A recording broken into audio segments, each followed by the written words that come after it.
Ang pahimangno ni Jesus mahitungod sa mga pari ug mga Saduseyo. Mateo Kapitulo 16, 5-12. Mitabok si Jesus ug ang iyang mga sumusunod sa linaw, apan ang iyang mga sumusunod na limot sa pagdala og pagkaon.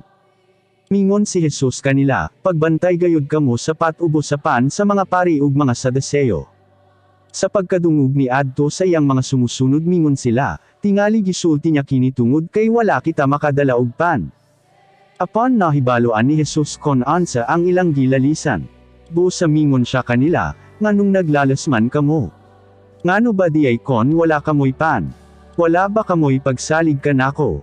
Wala ba ninyo masabti nga dili kita angay mabalakabahin sa pan? Wala ba ninyo mahinumdumi ang 5 kabuok pan nga akong gipikas-pikas aron makakaon ang 5,000 ka mga tawo? Nalimtan na ba ninyo kon pila kabukag ang inyong napuno sa mga nahibilin nga pan?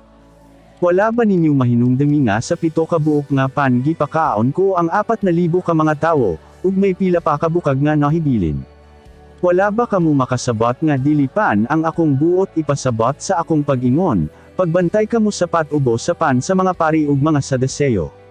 Busa nasabtan nila nga dili diay ang patubo sa pan ang ilang angay bantayan kon dili ang pagtulunan sa mga pari ug mga Saduseyo.